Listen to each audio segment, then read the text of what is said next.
ഹോയിങ്ങും ഹൈച്ചിയും കൂടി ഒന്നിച്ച് ഫുഡൊക്കെ കഴിക്കുവാനായിട്ട് ഇരിക്കുകയാണ്. പക്ഷെ രണ്ടുപേരും ആകെ മൂഡ് ഓഫ് ഒക്കെ ആയിരുന്നു. ഹോഞ്ചിന്റെ യാതൊരു വിധത്തിലുള്ള വിവരവും ഇല്ലാത്തത് കൊണ്ട് തന്നെ ഹോയിങ് അവളെ കോളൊക്കെ ചെയ്ത് നോക്കുന്നുണ്ടെങ്കിലും കോള് പോകാതെ ആകുമ്പോഴത്തേക്കും നേരത്തെ അവൾ അയച്ചിട്ടുണ്ടായിരുന്ന ഒരു മെസ്സേജ് ഒക്കെ കാണിക്കുകയാണ്. മെസ്സേജിലാകട്ടെ നിങ്ങൾ ഫുഡ് കഴിച്ചു തുടങ്ങിക്കോ, ഞാൻ പിന്നീട് എത്തിക്കോളാം എന്നതായിരുന്നു അവനും കണ്ടിട്ടൊക്കെ ഉണ്ടായിരുന്നത്. ഹോഞ്ചുവും ജുൻഹോയുടെ പ്രൊജക്റ്റ് ഒക്കെ വേണ്ടെന്ന് വെച്ചിട്ടൊക്കെ ഉണ്ടായിരുന്നല്ലോ. പിന്നീടാകട്ടെ അവളുടെ ജോലിയുടെ കാര്യത്തിൽ ഏകദേശം തീരുമാനമൊക്കെ ആവാറായി നിൽക്കുകയാണ്. മാത്രമല്ല, ഹോയിങ് ഇപ്പോൾ ജോലിയൊക്കെ ഉപേക്ഷിച്ചത് കൊണ്ട് തന്നെ അവളുടെ ജോലിയുടെ കാര്യത്തിൽ എന്തെങ്കിലും പ്രശ്നമൊക്കെ ഉണ്ടാവുകയാണെങ്കിൽ പിന്നെ എങ്ങനെയായിരിക്കും മുന്നോട്ട് പോവുക എന്നൊക്കെയുള്ള ഒരു ഡിസ്കഷനിലൊക്കെ ആയിരുന്നു സാങ്പിലും ഹൈജിയും ഉണ്ടായിരുന്നത്. ഹോഞ്ചുവിന്റെ ജോലിയെക്കുറിച്ചുള്ള പല കാര്യങ്ങളും ഹോയിങ്ങിന്റെ അടുത്ത് നിന്നും അവർ മറച്ചൊക്കെ വെച്ചിട്ടുണ്ടായിരുന്നു. പക്ഷെ ഇപ്പോഴാകട്ടെ ഇവർ സംസാരിക്കുന്ന എല്ലാ കാര്യങ്ങളും ഹോയിങ് കേട്ടിട്ടുള്ളത് കൊണ്ട് തന്നെ ഞാൻ എന്തായാലും പോയി ഹോഞ്ചുവിനെ കൂട്ടിക്കൊണ്ട് വരാമെന്നൊക്കെ പറഞ്ഞ് പെട്ടെന്ന് തന്നെ കടയിൽ നിന്നുമൊക്കെ ഹോയിങ്ങും ഇറങ്ങിപ്പോകുന്നു. നിലവിൽ ഞാനാണ് ഞങ്ങളുടെ കമ്പനിയൊക്കെ നോക്കി നടത്തുന്നതെങ്കിൽ പോലും എനിക്ക് ആ ഒരു സ്ഥാനമൊക്കെ ഹോയിങ്ങിന് നൽകുവാനായിട്ടാണ് ആഗ്രഹം. അതുകൊണ്ട് തന്നെ അവനെ തിരിച്ച് കൂട്ടിക്കൊണ്ട് പോകുവാനായിട്ടാണ് ഞാനും ഇവിടെ എത്തിയത്. ചെറിയ കാര്യത്തിന്റെ പേരിൽ സമയം കളയുവാനായിട്ടൊന്നും അവനില്ല. അവൻ ഒരുപാട് ഉയരത്തിലേക്ക് എത്തേണ്ട ഒരു വ്യക്തിയാണ്. അങ്ങനെ ഇരിക്കെ അവനെ ഇവിടെ നീ പിടിച്ചു നിർത്തിയിട്ട് ഒരു കാര്യവുമില്ല. മാത്രമല്ല, അവനെ തിരികെ കൊണ്ടുപോകണമെന്നതാണ് എന്റെ തീരുമാനം. എന്റെ തീരുമാനം തന്നെയാണ് എപ്പോഴും അവന്റെയും തീരുമാനം. അവനാകട്ടെ വളരെ റഫായിട്ടുള്ള ഒരു വ്യക്തിയായിരുന്നു. പക്ഷെ ഇവിടെ എത്തിയതിനു ശേഷമാണ് അവന്റെ സ്വഭാവം ആകെ മാറിപ്പോയത്. അവൻ എല്ലാവരുമായിട്ട് വളരെ സോഫ്റ്റ് ആയിട്ടൊക്കെയാണ് ഇടപെടുന്നത്. അതുകൊണ്ട് തന്നെ ഇനിയെങ്കിലും അവനെ എന്റെ കൂടെ വിടണമെന്നൊക്കെ അമ്മ പറയുമ്പോഴത്തേക്കും ഞാൻ അവനെ ഇവിടെ പിടിച്ചു നിർത്തിയിരിക്കുന്നൊന്നുമല്ല. അവനായിട്ട് തന്നെ ഓരോരോ കാര്യങ്ങളൊക്കെ ചെയ്യുന്നതാണ്. കഴിഞ്ഞിടയ്ക്ക് എനിക്കൊരു കാർ ആക്സിഡന്റ് ഒക്കെ സംഭവിച്ചിട്ടുണ്ടായിരുന്നു. ഈ ഒരു സമയത്ത് അവനോട് ഞാൻ എന്നെ നോക്കണ്ടെന്നൊക്കെ പറഞ്ഞിട്ടുണ്ടായിരുന്നെങ്കിൽ പോലും അവനായിട്ടായിരുന്നു എന്നെ പരിചരിച്ചിട്ടൊക്കെ ഉണ്ടായിരുന്നത്. മാത്രമല്ല, ഞാൻ എന്റെ ഫസ്റ്റ് ലവുമായിട്ട് ബ്രേക്കപ്പ് ഒക്കെ ആയതിൽ അവന് ഒരുപാട് സന്തോഷമുണ്ടെന്ന് പറഞ്ഞ് അവനാണ് ഇങ്ങോട്ട് വന്ന് എനിക്ക് കിസ്സൊക്കെ നൽകിയത്. കഴിഞ്ഞിടയ്ക്കാകട്ടെ എനിക്ക് കടൽ കാണുവാനായിട്ട് പോകണമെന്ന് ആഗ്രഹമില്ല എന്ന് പറഞ്ഞിട്ട് പോലും എന്നെ നിർബന്ധിച്ച് കൂട്ടിക്കൊണ്ടൊക്കെ പോയിട്ടുണ്ടായിരുന്നത് അവനാണ്. ഇത്രയ്ക്ക് ഹാൻസം ആയിട്ടുള്ള ഒരാള് എന്റെ അടുത്ത് വന്ന് ഫ്ലേർട്ട് ചെയ്യുമ്പോഴത്തേക്കും എനിക്ക് എങ്ങനെയാണ് അവന്റെ കൂടെ പോകാതൊക്കെ ഇരിക്കുവാനായിട്ട് കഴിയുക? ഇതൊന്നും തന്നെ എന്റെ തെറ്റല്ലല്ലോ എന്നൊക്കെ ഹോഞ്ചി പറയുമ്പോഴത്തേക്കും അമ്മയാകട്ടെ മറ്റൊരു കാര്യമാണ് അവളുടെ അടുത്ത് പറയുന്നത്. അതായത്, ഹുയിങ്ങിന് ഒരുപാട് ലവേഴ്സ് ഉണ്ട്. ആദ്യമായിട്ടൊന്നുമല്ല അവനൊരു പെൺകുട്ടിയുടെ അടുത്ത് ഇഷ്ടമൊക്കെ തോന്നുന്നത്. മാത്രല്ല, അവൻ ഒരുപാട് പെൺകുട്ടികളെ കരയിച്ചിട്ടൊക്കെ ഉള്ളതാണ്. അങ്ങനെ ഇരിക്കെ നീ ആയിട്ട് തന്നെ ഒഴിഞ്ഞു പോകുന്നതല്ലേ കൂടുതൽ നല്ലത് എന്നൊക്കെ അമ്മയും അവളോട് പറയുന്നു. ഹുയിങ്ങിനെ പോലെ വളരെ സ്മാർട്ട് ആയിട്ടുള്ള ഒരു വ്യക്തി ജീവിതത്തിലെ പല പ്രധാനപ്പെട്ട കാര്യങ്ങളും എനിക്ക് വേണ്ടി മാറ്റി വെക്കണമെന്നൊക്കെ ഉണ്ടെങ്കിൽ അതിനേക്കാളും പ്രധാനപ്പെട്ടത് ഞാനാണെന്ന് തോന്നിയിട്ടാവുകയില്ല എന്നൊക്കെ ഒരു മറുപടി അമ്മയ്ക്ക് കൊടുത്തതിന് ശേഷം ഹോഞ്ചുവും പോകുന്നു. ഹോഞ്ചുവിന് ഒരുപാട് കോൾ ചെയ്തിട്ടും അവൾ ഫോണൊന്നും എടുക്കാതെ ആകുമ്പോഴത്തേക്കും അവളെ അന്വേഷിച്ച് ഹോയിങ് വീട് വരെയൊക്കെ എത്തിയിരിക്കുകയാണ്. അവിടെ എത്തി കഴിയുമ്പോഴത്തേക്കും നിലത്ത് കിടന്ന് പണ്ട് അവൾ എഴുതിയ ലെറ്ററൊക്കെ അവനും കാണുന്നു. എങ്കിൽ പോലും അത് അവൾ അറിയാതിരിക്കുവാനായിട്ട് അവനും പോക്കറ്റിലേക്ക് വെക്കുന്നുണ്ട്. പിന്നീട് അവളുടെ അടുത്തേക്കൊക്കെ ചെന്ന് കഴിയുമ്പോഴത്തേക്കും അവളും കുറച്ച് ഗേൾസിന്റെ പേരൊക്കെ പറഞ്ഞതിന് ശേഷം നിന്റെ അമ്മയോട് ഞാൻ സംസാരിച്ചിട്ടൊക്കെ ഉണ്ടായിരുന്നു. അമ്മയാകട്ടെ നിനക്ക് ഒരുപാട് ഗേൾ ഫ്രണ്ട്സ് ഒക്കെ ഉണ്ടായിരുന്നു എന്നൊക്കെ എന്നോടും പറഞ്ഞു. അതിൽ ഏതെങ്കിലും ഒരു പേരൊക്കെ ഈ പേരുകളിൽ പെടുമോ? നീ ഒരുപാട് പെൺകുട്ടികളെ കരയിച്ചിട്ടുണ്ടെന്നൊക്കെയാണ് നിന്റെ അമ്മ എന്നോട് പറഞ്ഞത്. അതിൽ എന്തെങ്കിലും സത്യമുണ്ടോ എന്നൊക്കെ അവളും അവന്റെ അടുത്ത് ചോദിക്കുന്നു. അമ്മ പറഞ്ഞതെല്ലാം തന്നെ കള്ളമാണെന്നൊക്കെ അവൻ പറയുമ്പോഴത്തേക്കും ആയിരുന്നു അമ്മ നിന്നെ കൂട്ടിക്കൊണ്ട് പോകാനായിട്ടാണ് എത്തിയതെന്ന് കൂടി എന്റെ അടുത്ത് അമ്മ പറഞ്ഞിട്ടുണ്ടായിരുന്നു എന്നൊക്കെ അവളും പറയുന്നത്. അമ്മ എന്ത് തന്നെ പറഞ്ഞിട്ടുണ്ടെങ്കിലും നീ അതൊന്നും തന്നെ കാര്യമാക്കേണ്ടതില്ല. ഞാനാണ് തീരുമാനിക്കുന്നത്. നീ എന്നെ വിശ്വസിക്കണമെന്നൊക്കെ അവൻ പറയുമ്പോഴത്തേക്കും ഏത് വിശ്വസിക്കണം ഏത് വിശ്വസിക്കണ്ട എന്ന സംശയത്തിലൊക്കെ ആയിരുന്നു അവളും ഉണ്ടായിരുന്നത്. നീ എന്തുകൊണ്ടാണ് ജുൻഹോയുമായിട്ടാണ് നിന്റെ അടുത്ത പ്രൊജക്ട് എന്ന കാര്യം ഒന്നും തന്നെ എന്നോട് പറയാതിരുന്നതെന്നൊക്കെ അവനും അവളുടെ അടുത്ത് ചോദിക്കുന്നു.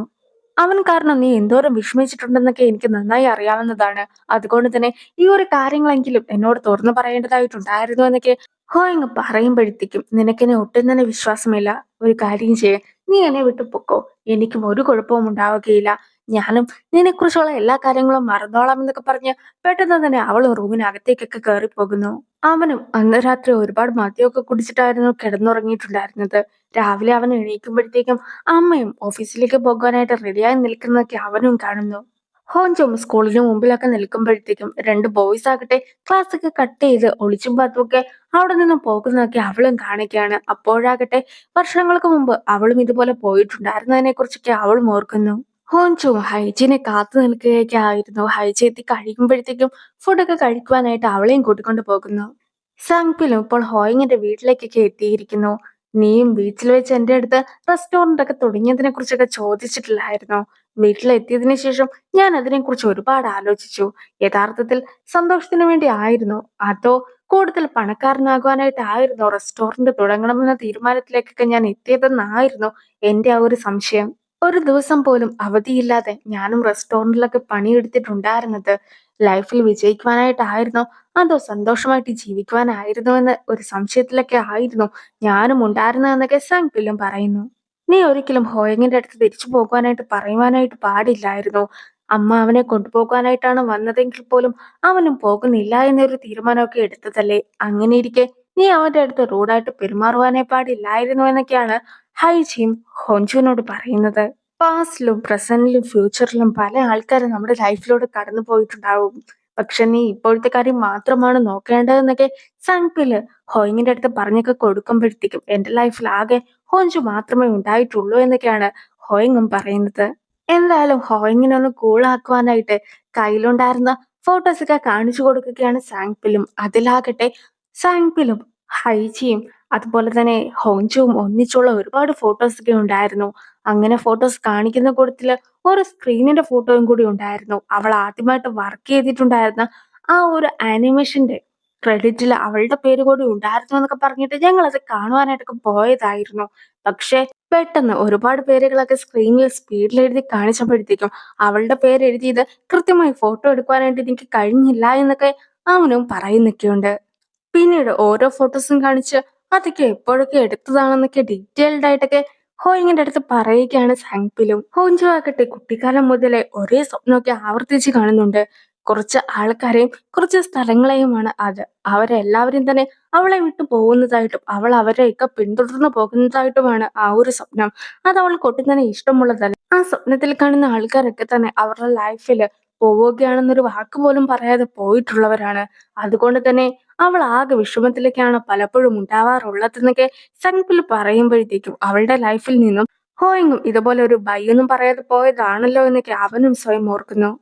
അതുപോലെ തന്നെ അവളെ വീണ്ടും കണ്ട സമയത്തെല്ലാം തന്നെ അവളും ഒരു ബൈയൊക്കെ പറഞ്ഞിട്ടുണ്ടായിരുന്നതിനെ കുറിച്ചും അവൻ ഓർക്കുന്നു. ക്യുങ്ടെക് ആകട്ടെ കുട്ടികളുടെ ഒപ്പം സ്കൂളിൽ നിന്നുകൊണ്ട് ഫുട്ബോളൊക്കെ കളിക്കുകയായിരുന്നു. അങ്ങനെ കളിക്കുന്ന സമയത്താണ് അതുവഴിയെ ഹൈജി നടന്നൊക്കെ വന്നിട്ടുണ്ടായിരുന്നത്. ഹൈജി ഒട്ടും തന്നെ ബോളൊന്നും ശ്രദ്ധിക്കാതെ നടന്നു വന്നിട്ടുണ്ടായിരുന്നത് കൊണ്ട് തന്നെ ഒരു ബോളൊക്കെ എറിയുമ്പോഴത്തേക്കും അത് ഹൈജിക്കിട്ട് കൊള്ളുവാനായിട്ടൊക്കെ തുടങ്ങുന്നു. എങ്കിൽ പോലും അത് കണ്ടിട്ടുണ്ടായിരുന്ന ക്യുങ്ടേക്ക് ഓടി വന്ന് ഹൈജിനെ രക്ഷിക്കുവാനായിട്ട് ആ ഒരു ബോളിന്റെ ഇടയ്ക്കൊക്കെ കയറി നിൽക്കുന്നുണ്ട്. പക്ഷെ ബോളാകട്ടെ നേരെ ക്യുങ്ടേക്കിന്റെ തലക്കിട്ടൊക്കെയായിരുന്നു കൊണ്ടിട്ടുണ്ടായിരുന്നത്. ക്യുങ്ടേക്കിന്റെ മുഖിൽ നിന്നും ചോരയൊക്കെ വരികയും അവന് ബോധം നഷ്ടപ്പെടുകയും ചെയ്യുന്നു. പിന്നീട് ക്യുങ്ടേക്കിന് ബോധം വരുന്ന സമയത്ത് ക്യുങ്ടേക്കിന്റെ അടുത്ത് ഹൈജി കൂടി ഉണ്ടായിരുന്നു. ഇനിയും നിനക്കെന്നെ ഇഷ്ടമില്ല എന്നാണോ നീ പറയുവാനായിട്ട് പോകുന്നതെന്നൊക്കെ ഹൈജി ചോദിക്കുന്ന സമയത്താകട്ടെ ആദ്യം മുതൽ തന്നെ എനിക്ക് നിന്നെ ഒരുപാട് ഇഷ്ടമായിരുന്നു എന്നൊക്കെ ക്യുങ്ടേക്കും തുറന്നു പറയുന്നു. പിന്നീട് അവർ കിസ്സും ചെയ്യുന്നു.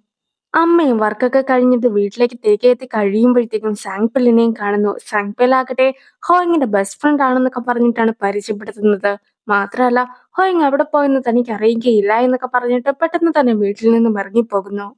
താഴത്തെ നിലയിൽ ഇല്ലാത്ത സ്ഥിതിക്ക് മുകളിലത്തെ നിലയിൽ കാണുമെന്നൊക്കെ വിചാരിച്ച അമ്മയും ഹോങ്ചുവിന്റെ അടുത്തേക്കൊക്കെ ചെല്ലുമ്പോഴത്തേക്കും ആയിരുന്നു അവിടെ വെളിയിലിരിക്കുന്ന ഹോയിങ്ങിനെ അമ്മയും കാണുന്നത്. എനിക്കിവിടെ ഒരുപാട് മെമ്മറീസ് ഒന്നും ഉണ്ടായിരുന്നില്ല. പക്ഷെ ഉണ്ടായിരുന്ന മെമ്മറീസിലെല്ലാം തന്നെ ഹോഞ്ചുവും ഉണ്ടായിരുന്നു. ആദ്യമൊന്നും എനിക്ക് കാര്യങ്ങൾ പിടികിട്ടിയിട്ടില്ലായിരുന്നെങ്കിൽ പോലും ഇവിടേക്ക് തിരിച്ചെത്തി കഴിഞ്ഞപ്പോഴത്തേക്കുമാണ് ഞാൻ ഹോഞ്ചുവിനെ എത്രത്തോളം മിസ് ചെയ്തു എന്ന കാര്യമൊക്കെ ഞാൻ തന്നെ മനസ്സിലാക്കിയത്. ഞാൻ ഈ സ്ഥലവും ഒരുപാട് മിസ് ചെയ്യുന്നു എന്നൊക്കെ പറഞ്ഞിട്ട് ഹോയിങ്ങും അകത്തേക്കൊക്കെ കയറിപ്പോകുന്നു. ഹോഞ്ചുവും വർക്കൊക്കെ അവസാനിച്ചതിന് ശേഷം ഹുയിങ്ങിനെ കാണുവാനായിട്ട് ഓടി വരുന്ന സമയത്ത് പെട്ടെന്നൊരു വണ്ടിയൊക്കെ അവളെ ഇടിക്കുവാനായിട്ട് തുടങ്ങുകയാണ്. പക്ഷെ ഹോയിങ് അവിടെ എത്തി അവളെ രക്ഷിക്കുന്നുമുണ്ട്. ആ ഒരു സീനൊക്കെ അവിടെ കട്ടായതിനു ശേഷം പഴയ മറ്റൊരു സീനൊക്കെ കാണിക്കുകയാണ്. നിലവിൽ അവരുടെ പഠിത്തമൊക്കെ തീർന്നിട്ടുണ്ടായിരുന്നു.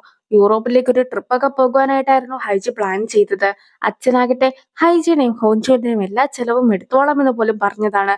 പക്ഷെ ഇപ്പോൾ ഹോഞ്ചുവും ജോലി ചെയ്യുവാനായിട്ടുള്ള കമ്പനി പോലും തീരുമാനിച്ചു കഴിഞ്ഞിട്ടുണ്ട്. അതുകൊണ്ട് തന്നെ എന്തായാലും ജോലിയുമായിട്ട് മുന്നോട്ട് പോകുവാനായിട്ടാണ് താല്പര്യമെന്നും ട്രിപ്പിൽ താൻ വരികയില്ല എന്നുമുള്ള കാര്യമൊക്കെ ഹൈജീനിയം അറിയിക്കുന്നു. അങ്ങനെ ഇരിക്കെ സാങ്പിലും കൂടി അവരുടെ അടുത്തേക്ക് വന്ന് ഫുഡൊക്കെ കഴിച്ചുകൊണ്ടിരിക്കുന്നതിനിടയ്ക്ക് ഹോയിങ്ങിനെ കുറിച്ച് കൂടി സംസാരിക്കുകയാണ്.